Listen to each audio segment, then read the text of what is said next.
तो सबसे पहले अपने बारे में थोड़ा-सा कुछ बता दीजिए।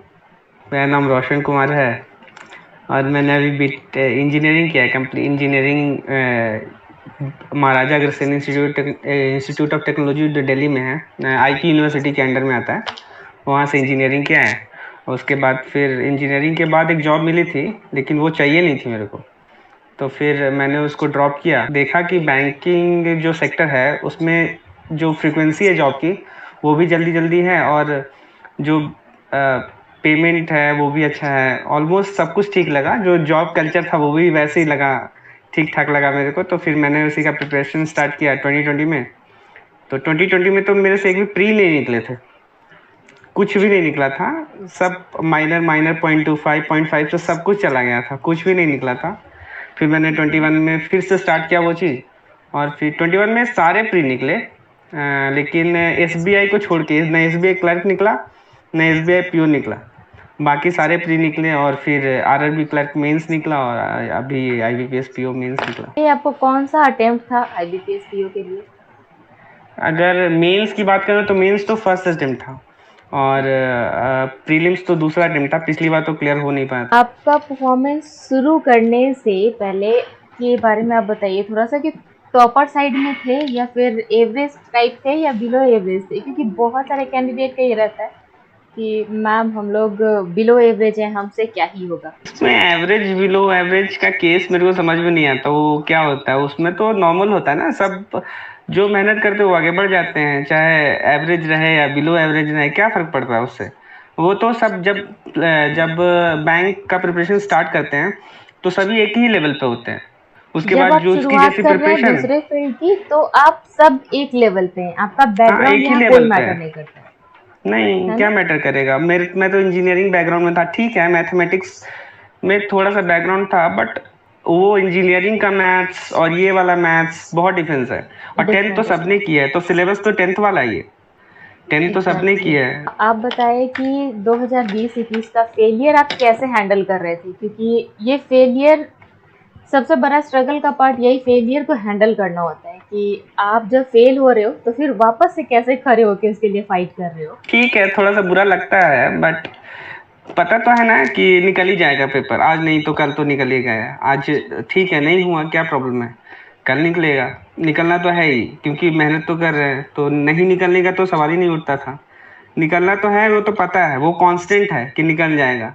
अब कितने टाइम में निकलेगा वो डिपेंड करता है कि अपनी गलतियों को कितना जल्दी एनालाइज कर लिया आपने। क्योंकि मेरे को याद है कि जब मैंने पहला मॉक दिया था ना, तो मेरे से रीजनिंग में 2 क्वेश्चन बना था। पूरे रीजनिंग में 2 क्वेश्चन बना था 35 मिनट में।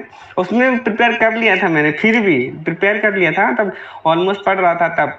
तो 2 क्वेश्चन बने थे रीजनिंग में, और जब मैथ्स में 3 या 4 क्वेश्चन बने ना, टाइम खत्म हो गया। तो मैंने टेस्ट बंद कर दिया, वो कि मतलब टेस्ट नहीं देना, ठीक है, बहुत हो गया टेस्ट वेस्ट, अब इतना इतना खराब नंबर लाके क्या ही परफॉर्म करूंगा। उसके बाद फिर धीरे धीरे जब स्पीड आने लगी, जब दिखने लगा सामने से, उसके बाद मैंने टेस्ट देना शुरू किया। वहां पे गलती पता चली कि यहाँ पे स्पीड नहीं है मेरे को अभी। तो फिर मैंने स्पीड पे काम किया, फिर टेस्ट दिया, तो फिर नॉर्मल स्कोर आने लगे थे। तो आप जो बोल रहे हैं कि मॉक टेस्ट स्टार्ट नहीं करना चाहिए, वो मॉक टेस्ट ही आपको कहीं ना कहीं हिट कर रहा था कि भाई अपने बस की बात नहीं है, पहले प्रिपेयर करो, वापस आना मेरे पास। शुरू में लगा ढंग से एक बार प्रिपेयर कर लेते हैं, पहले प्रिपेयर तो कर ले, तभी तो गलतियां पता चलेगी। अब गलती पता ही नहीं है, टेस्ट दे दिए, तो वहां पे तो वेस्ट हुआ ना टेस्ट का। वो टेस्ट थोड़ी दिए, वो तो बस प्रैक्टिस कर लिया। एग्जैक्टली मतलब पहले बेस तैयार करो, उसके बाद किसी एक मॉक टेस्ट पे जंप करो, तब पता चलेगा कि आपका बेस कितना स्ट्रांग हुआ है। हाँ। बिल्कुल सही है, बिना बेस के आप कुछ नहीं कर सकते। अभी आप बता रहे थे इंजीनियरिंग बैकग्राउंड से, तो इंजीनियरिंग को अगर सेटिस्फाई करना हो तो आप इंटरव्यू में क्या जवाब दिए? अगर मेरे से पूछा गया था कि एज ए इंजीनियर आप मतलब बैंक में कैसे कंट्रीब्यूट कर सकते हैं, तो एज ए इंजीनियर तो इंजीनियर क्या करता है, बेसिक चीज़ है कि पूरे 4 साल हमें कभी ये टेक्नोलॉजी के बारे में पढ़ रहे हैं, कभी उस टेक्नोलॉजी के बारे में पढ़ रहे हैं, तो टेक से डील करता है। तो मैंने आंसर दिया था कि सर अभी जो नॉर्मल लोग हैं, जैसे आप भी हैं, अगर आप इंजीनियरिंग ग्रेजुएट नहीं हैं तो टेक्नोलॉजी बहुत कम समझती हैं। ऐसा नहीं है कि टेक्नोलॉजी बहुत ज़्यादा समझ में आता है आपको, नॉर्मल समझ में आता है एज ए मैं कम्पेयर टू यूट्यूब से इंजीनियर। सीखती हूँ। हाँ, तो वही चीज़ है। तो इंजीनियरिंग को थोड़ा सा टेक्नोलॉजी का आइडिया होता है, तो मैंने बोला कि सर जो कॉमन लोग होते हैं उनको टेक्नोलॉजी का आइडिया बहुत कम होता है, और जो हम एज ए इंजीनियर, मुझे टेक्नोलॉजी में मैं बहुत अच्छा कंट्रीब्यूट कर सकता हूँ। तो मैं क्या कर सकता हूँ कि जो नॉर्मल लोग हैं, एम्प्लॉय हैं, और जो नॉर्मल लोग हैं और जो एम्प्लॉय हैं, दोनों के बीच में क्या होगा कि एक टेक्नोलॉजिकल गैप आ जाता है। उसके चलते क्या होता है कि लोग जो है ना, जो जिनको टेक्नोलॉजी नहीं पता, वो बैंक में आके काम करवाते हैं। थोड़ा सा भी काम है बैंक में आ गए, थोड़ा सा भी ये एक छोटी सी प्रॉब्लम है बैंक में आ गए, लेकिन वो ऐसा नहीं, आप फोन पे वो सॉल्व कर सकते हो अगर आपको उस चीज़ के बारे में नॉलेज है। तो आप वो जो टेक्नोलॉजिकल गैप कम करने का काम है वो मैं कर दूंगा। कि एक तो क्या होगा, उससे ये प्रॉब्लम सॉल्व होगी कि जब आप टेक्नोलॉजिकल गैप को कम करोगे तो बैंक में भीड़ कम लगेगी। और अगर जब बैंक में भीड़ कम लगेगी, लेकिन इससे ये नहीं होगा कि बैंक का बिजनेस कम हो रहा है, बैंक का बिजनेस बढ़ेगा ही, क्योंकि लोग समझेंगे तो कंफर्टेबल होंगे टेक्नोलॉजी से, और टेक्नोलॉजी से कंफर्टेबल होंगे तो उनको लगेगी कि बैंक की सर्विस बहुत अच्छी है, तो वो ज़्यादा ज़्यादा तादाद में लोग आएंगे, तो वहाँ से बैंक का बिजनेस भी बढ़ेगा, बैंक में भीड़ भी कम लगेगी, और एम्प्लॉय ज़्यादा परेशान नहीं होंगे। और डिपॉजिट, और जो हम लोग करते हैं डिपॉजिट वगैरह में, तो बैंक के एम्प्लॉय उसमें उलझे नहीं रहेंगे, बैंक दूसरा काम भी कर सकता है। तो बैंक का बिजनेस भी बढ़ा, बैंक का काम भी बढ़ा, और बैंक में भीड़ भी कम हुई। तो ये सारे फायदे हो सकते हैं अगर एज ए इंजीनियर कोई काम उस एज ए मैनेजर वहां जाता है तो मैंने यही सब आंसर दिया था मिला के। मतलब आप अपना काम कस्टमर के सिर पे डाल के खुद आराम फरमाइएगा। तो ऐसा उनको समझा देते हैं तो उनको भी कंफर्टेबल होगा, आने जाने का टाइम बचेगा। सबसे इम्पोर्टेंट तो आजकल टाइम। एक बहुत बड़ा फियर फैक्टर है जो है जीए सोर्स। बहुत डराता है बच्चों को कि जीए कैसे करें, वीडियो से करें, पीडीएफ से करें, नोट्स बनाएं, क्या करें। आप क्या कर रहे थे? मेरा मैम ऐसा नहीं था कि जीए का सोर्स जो होता है ना, हर जीए प्रिपेयर करने का हर आदमी का तरीका अलग होता है। तो मैंने प्रिपेयर किया था गौरव गर्ग सर के वीडियो से, जो स्टडी आई क्यू वाले हैं। तो उनका जैसा होता है ना कि बहुत लोग हैं कि वीडियो देख लेते हैं गौरव गर्ग सर का, लेकिन मुझे नहीं लगता कि जो गौरव गर्ग सर जो वीडियो बताते हैं सिर्फ उससे कुछ होता है। वो तो सब बताता है। जो गौरव गर्ग सर का जो एक्स फैक्टर है ना, वो साथ में जो 6-7 पॉइंट बनाते हैं वो इम्पोर्टेंट है, वो बहुत ज़्यादा इम्पोर्टेंट है। क्योंकि ना जीए ऐसा है कि जीए आप वो सेंटेंस का याद कर सकते हो, वो वाला वो फिर वो भूल जाओगे, लेकिन जो 4-5 सेंटेंस है ना उसके साथ अटैच हुआ हुआ, वो आपको ना उस क्वेश्चन को समझने में मदद करता है।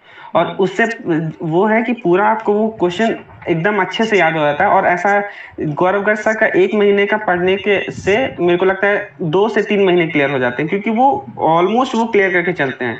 तो इसलिए बार बार रिवाइज भी होता है, और मैं प्रॉपर नोट्स बनाता था, एक एक लाइन एक एक सेंटेंस है। उस 18 न्यूज के अलावा सर उसमें और 18 फैक्ट बताते हैं जो कि नोट हाँ डाउन करना होता है। 18, हाँ बात बात में ही बताया था उन्होंने कि नाटो में 30 मेंबर्स होते हैं, और वो क्वेश्चन आ गया था आरआरबी में, इसलिए मैंने सिर्फ एक ही सोर्स ऑलमोस्ट फॉलो किया था। और अफेयर्स क्लाउड भी थोड़ा पढ़ लिया था, ऐसा नहीं है कि मतलब सिर्फ वही फॉलो किया था, अफेयर्स क्लाउड भी पढ़ा था थोड़ा थोड़ा। मतलब आप जो बता रहे हैं कि जिस तरीके से आप जीए प्रिपेयर किए थे, मतलब 100% आप डेडिकेशन के साथ जीए कर रहे थे, सिर्फ ऐसे ही नहीं कि ये कर लिया थोड़ा सा वो कर लिया। हाँ एक थोड़ा सोर्स थोड़ा जो आपने नहीं, पकड़ा उसको एकदम 100% किया।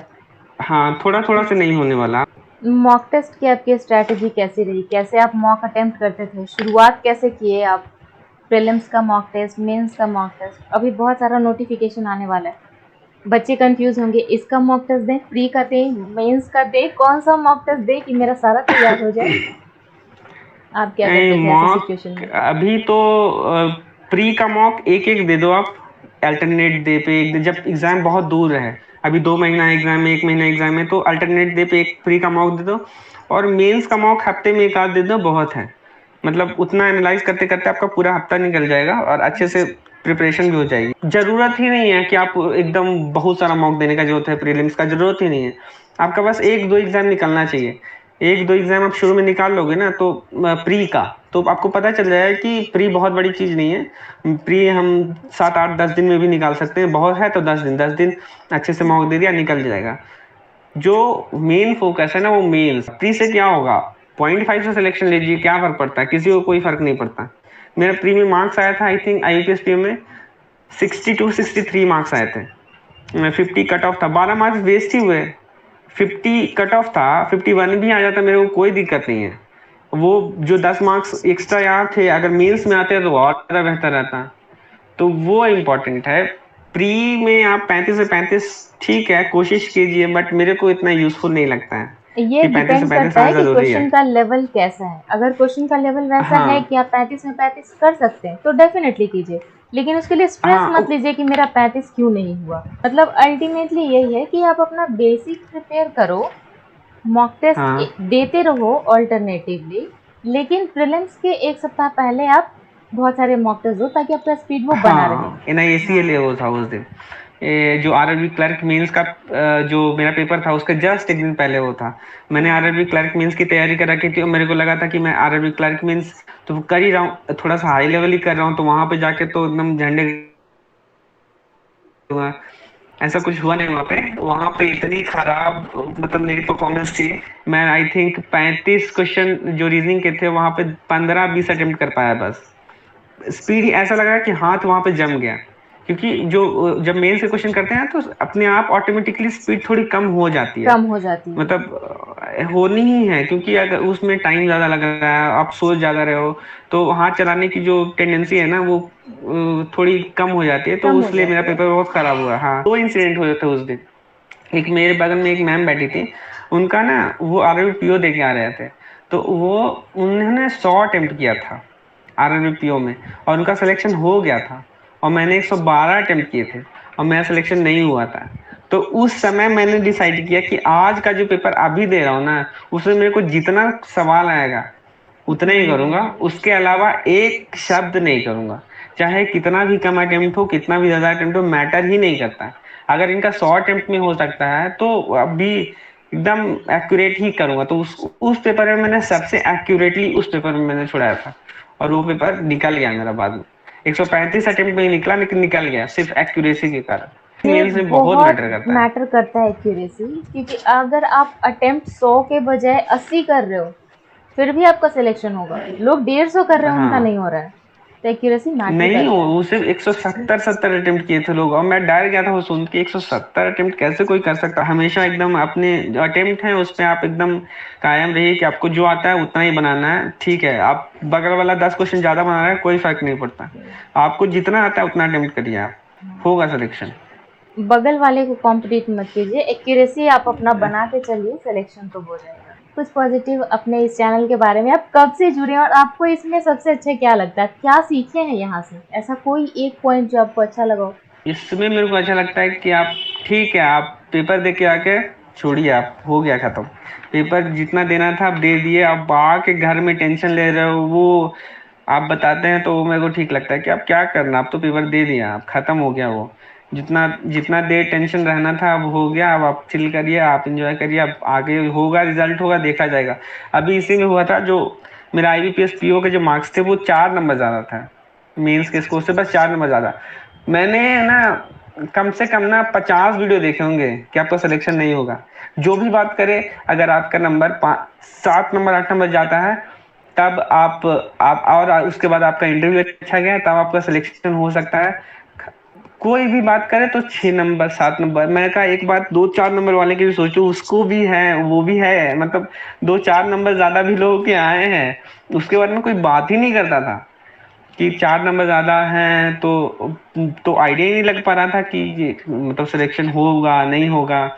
फिर एक वीडियो आपने डाला था, आपने आई थिंक अपना ही डाला था, जिसमें आपका हाँ, RRBPO वाला था, उसमें आपका अभी 82 आया था, आईबीपीएस और का स्कोर आया था ना उस दिन, है ना? हाँ हाँ, तो आपका आई थिंक 82 आया था उसमें इंटरव्यू में, और 42 जो भी आया था जितना आपका जो कट ऑफ था उससे 1 नंबर ज्यादा था, या कट ऑफ पे ही था आपका नंबर, तो आपका हाँ, 1 या 1.5 नंबर से चूक गया था।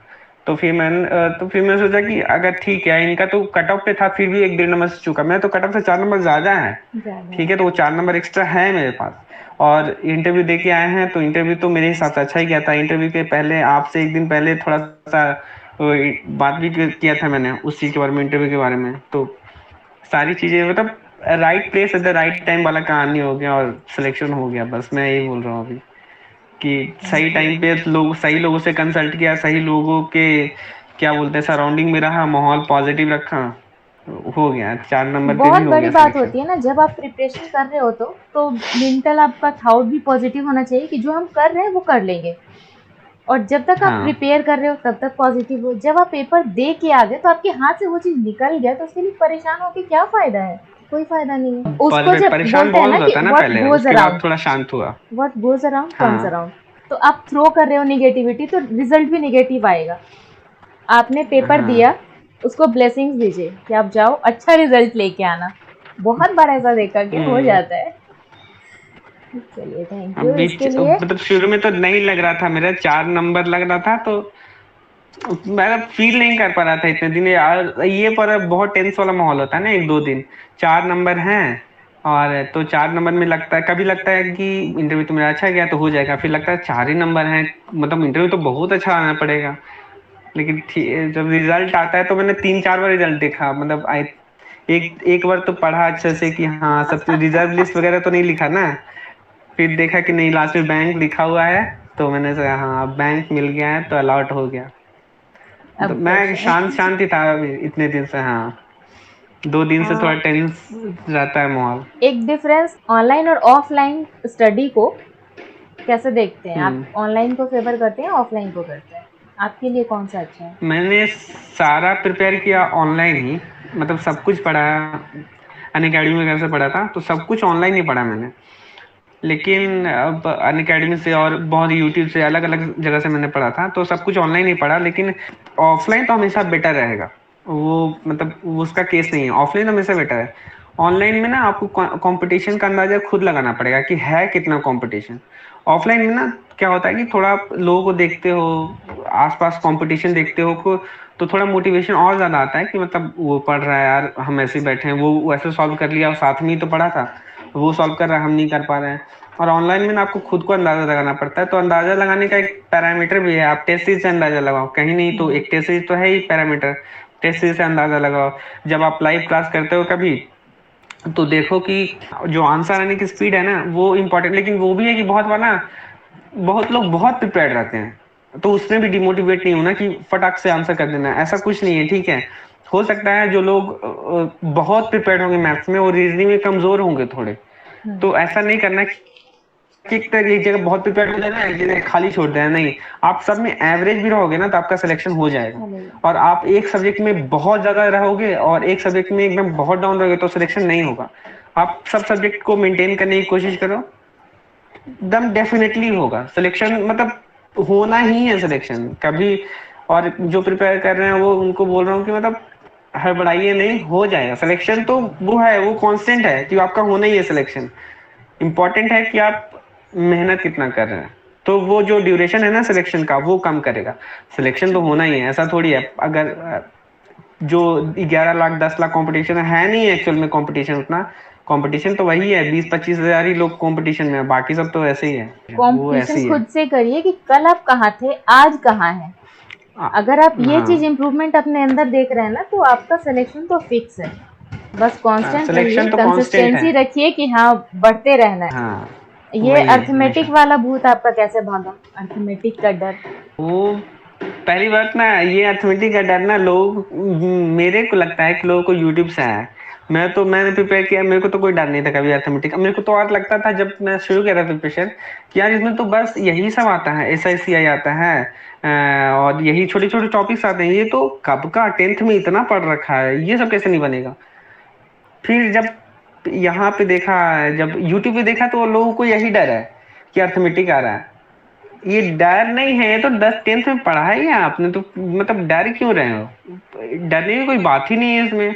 और अर्थमेटिक ऐसा नहीं है बहुत तीर मारने वाला काम है, ठीक है, सब नॉर्मल है। आप जनरल कैलकुलेशन है जो रोज आप यूज करते हो बाजार में या घूमते फिरते, सब वही है, बस उसको थोड़ा सा पेन पेपर में उठा के स्टैंडर्डाइज कर दिया है तो वो हो गया थे। सब यूनिटरी मेथड से ही सॉल्व करते हैं ऑलमोस्ट, बहुत लोग यूनिटरी मेथड से अर्थमेटिक को सॉल्व करते हैं। SICI है तो उसका पर्टिकुलर स्पेसिफिक मेथड थोड़ी है, वो आप इंटरेस्ट पे इंटरेस्ट कैलकुलेट कर रहे हो तो जनरल है, जनरल लाइफ में आप बैंक में भी जाओगे तो इंटरेस्ट पे इंटरेस्ट कैलकुलेट करेंगे, तब वहां कैलकुलेट पे करेंगे। ऐसा थोड़ी है, सबका यूज है और नॉर्मल है। मेरे को जो डर नहीं चीज था आप अर्थमेटिक का, ना अभी सिक्स है ना क्लास से बारह। कॉन्टिन्यूअस 10th तक पढ़ते आ रहे हो उसमें आपको डर है तो मतलब समझ नहीं आता है कि अर्थमेटिक का हाँ डर आखिर है क्यों। यहाँ बच्चों के माइंड में ना कि अर्थ इंजीनियरिंग फील्ड से बच्चे आ रहे हैं तो उनका क्वांट्स अच्छा होगा, उनसे कॉम्पिटिट करना है। आप अपने 6 से 10th की जर्नी को देखो और आपको समझ में आएगा कि आपका अर्थमेटिक तो ऑलरेडी तैयार है।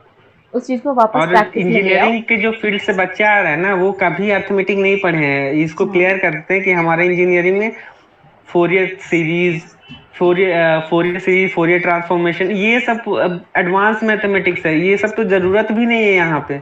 वो अलग अलग चीज पढ़ाते हैं, वो इंजीनियरिंग मैथमेटिक्स है और नॉर्मल अर्थमेटिक है, तो कोई रिलेशन नहीं है। जो इंजीनियरिंग का मैथ्स पढ़ के आया है वो भी 6 से 10th पढ़ा है, आप भी 6 to 10th पढ़े हो, तो 6 to 10th जिसने पढ़ा है सब कोई अर्थमेटिक कर सकता है। कोई अर्थमेटिक ऐसा है ही नहीं कि जो नहीं कर सकता है, सब कर सकता है। आप खुद सोचो कि आप एक एक वीडियो है, आपको आपके उसको बारे में कुछ नहीं पता, ठीक है, आपको पहले लगता था कि ये चीज आसान है। आप उसको ना 50 वीडियो ऐसा देख लो जिसमें उसमें जिसमें उसको लेके निगेटिव बातें की गई हो, आपको फील होने लगेगा कि नहीं नहीं ये तो वो नेगेटिव चीज़ है, ऐसा नहीं नहीं हो होगा। सकता, हाँ, या और फिर आप फील करके बैठ जाओगे। और वही सेम चीज हो रहा है। लोग स्टार्ट ही करते हैं अर्थमेटिक, टीचर भी स्टार्ट करते हैं कि अर्थमेटिक का डर भगाओ। तो वो डर जो होता है ना, वो डर भगाओ की बात नहीं है, वो डर बैठ जाता है लोगों के मन में, तो वो फिर वो दिक्कत हो जाएगा। ऐसा नहीं पढ़े कीजिए आप।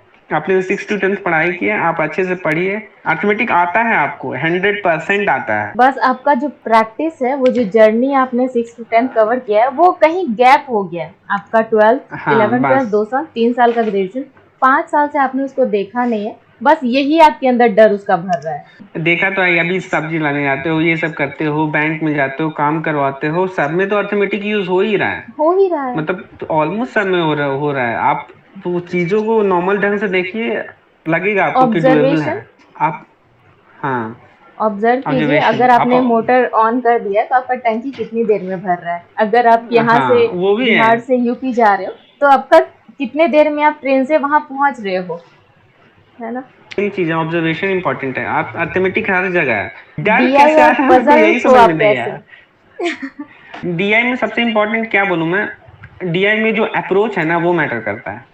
डीआई सॉल्व तो सब कर लेगा, अप्रोच आप जल्दी कैसे सॉल्व करोगे, तो वो मैंने आपसे इस सबसे सीखी थी। और मैं सजेस्ट भी करता हूँ लोगों को कि उनसे सीखूं, क्योंकि उनका जो तरीका है ना यूनिक है। मतलब आप कुछ भी कर लो, उनका तरीका काफी यूनिक है। हाँ, इतना यूनिक है कि मतलब, और आपको यूनिक ही बनना है, भीड़ नहीं बनना है। यूनिक बनोगे तभी सिलेक्शन होगा। तो वो उनका तरीका काफी यूनिक है। और सबसे इम्पोर्टेंट है ना कि वो ना क्वेश्चन को जर्नी बताते हैं। वो बहुत जरूरी है। एक डीआई है तो इस डीआई को मतलब कहाँ से उठाना है, कहाँ पे खत्म करना है, वो बहुत इंपॉर्टेंट है। वो मैंने उन्हीं से सीखा है, वो कहाँ से डीआई कौन सा सोचना डीआई सिखा है। देते हैं, लाइक हाँ क्रिटिकल रीजनिंग। हाँ वो डीआई को भी आप हाँ। कैसे सोच सकते हो ना, जहाँ आपको 1 मिनट लग रहा है वहां पे आपको 30 सेकंड कैसे लगेगा वो सिखा देते हैं। और और पजल पजल में आप तो कैसे तैयार प्रैक्टिस, कर रहे थे। बेसिक रीजनिंग मैंने पुनीत सर से ही पढ़ी थी। पुनीत सर जो अन अकेडमी के हैं, वो पुनीत सर, उनसे पढ़ी थी। अब मेरे को काफी कॉन्फिडेंस आया था उनसे पढ़ के। और पजल बनाया, और फिर एक बार पढ़ के छोड़ दिया। ऐसा नहीं कि अब रोज ही लेक्चर देख रहा है, लेक्चर से ही प्रैक्टिस करना है। लेक्चर से प्रैक्टिस करना छोड़ दीजिए, लेक्चर से प्रैक्टिस नहीं होता कभी। उसके बाद पूरी मेरे को लगा कि अब रीजनिंग देखने की जरूरत नहीं है।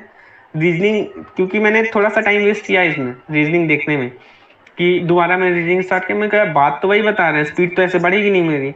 फिर मैंने खुद से प्रैक्टिस करना शुरू किया, ढेर सारा प्रैक्टिस किया, अपने आप स्पीड बढ़ गई। हाँ, मतलब पजल प्रैक्टिस बनाने का करिएगा तो। तरीका है कि आपको अगर वो चीज समझ में नहीं आ रहा है कि हाँ शुरुआत कहाँ से करें, तो वो किसी टीचर से सीख लो और उसके हाँ, बाद एक टीचर प्रैक्टिस से करो सीख लीजिए। उसकी, जितनी ज्यादा प्रैक्टिस आप कर सकते हो। एक बार सीखना है और प्रैक्टिस करके खत्म करना उसको। थैंक यू सो मच रोशन, अपना टाइम निकालने के लिए और इतना सारा कुछ शेयर करने के लिए। और लास्ट में आपसे कुछ पूछना चाहूंगी कि कोई सजेशन जो आप यहाँ पे 4,000 5,000 वाली जो फैमिली है, छोटी सी फैमिली है, बट हाँ बहुत क्यूट है, बहुत सपोर्टिव है, जिसके कि एक मेंबर आप भी हैं तो आप अदर मेंबर्स को क्या सजेशन देना चाहेंगे, आप कैसे तैयार कीजिए, कैसे अप्स एंड डाउन्स को फेस कीजिए, क्या सजेशन देंगे आप। हमारे जो बैंक है उसमें 3 सेक्शन होते हैं, मैथ्स, रीजनिंग और इंग्लिश।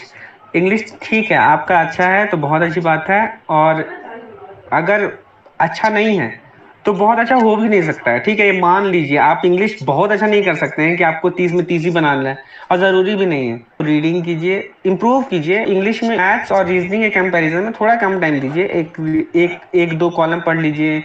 और जिनका इंग्लिश बहुत ही वीक है उनको तो बहुत टाइम देना पड़ेगा। फिर आप मैथ्स पे आइए, तो मैथ्स तो अभी इतना फ्री कंटेंट है। रीजनिंग का भी बहुत सारा फ्री कंटेंट है, उसको प्रैक्टिस कीजिए।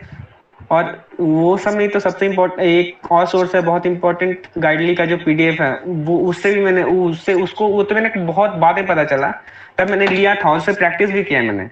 उससे प्रैक्टिस की है रोज, वो भी बहुत ही अच्छा सोर्स है। उसको एक उसमें है कि आप एक एक दिन का टारगेट है वो सॉल्व कीजिए। रेगुलर प्रैक्टिस में रहिए, प्रैक्टिस बहुत जरूरी है। एक दिन आपने टेलीग्राम पे कॉल रखा था, तो उस दिन मैंने आपसे बात की थी कि मैम जो स्पीड है मेरी मैथ्स में वो आ नहीं रही है, मतलब 2-4 दिन प्रैक्टिस छूट गई है, अब बन ही नहीं रहा है मेरे से वो। तो आपने बोला था कि आप कुछ नहीं, 1-2 दिन टाइम दीजिए, 2-3 दिन 200-300 सिंप्लीफिकेशन सॉल्व कीजिए। मैंने वही किया, 300-400 सिंप्लीफिकेशन ही सॉल्व किए, उसके बाद फिर स्पीड अपने आप आ गए। तो प्रैक्टिस छूटने से ये रहेगा, आपसे कुछ नहीं बनेगा, फिर आप फ्रस्ट्रेट होके और कम प्रैक्टिस कीजिए और स्पीड कम होते जाएगी। तो प्रैक्टिस मत छोड़िए, आप रोज बनाइएगा, एकदम सब ओके रहेगा। मेहनत करने वाले का सिलेक्शन नहीं होगा तो किसका होगा फिर? बहुत अच्छी बात कही, मेहनत करने वालों का सिलेक्शन नहीं होता फिर और किसका ही होगा। जब आप हम्म। प्रैक्टिस छोड़ देते हैं तो आपको शुरुआत करने में थोड़ा सा पुश करना पड़ता है अपने आप को, कि आप एक कंफर्ट जोन में चले जाते हैं, वहां से आपको वापस उठ के आना हाँ। पड़ता है। तो सीधा सा फंडा है, थोड़ा थोड़ा धीरे धीरे बढ़ो, वो ऑटोमेटिक आपका स्पीड कब पकड़ लेगा वो चीज़ पता नहीं चलता है। So thank you so much इतना सारा टाइम निकालने थैंक के यू। लिए और अपना एक्सपीरियंस शेयर करने के लिए। Wish you all the very best from my side और इस यूट्यूब फैमिली के साइड से भी। Take care, bye. Thank you.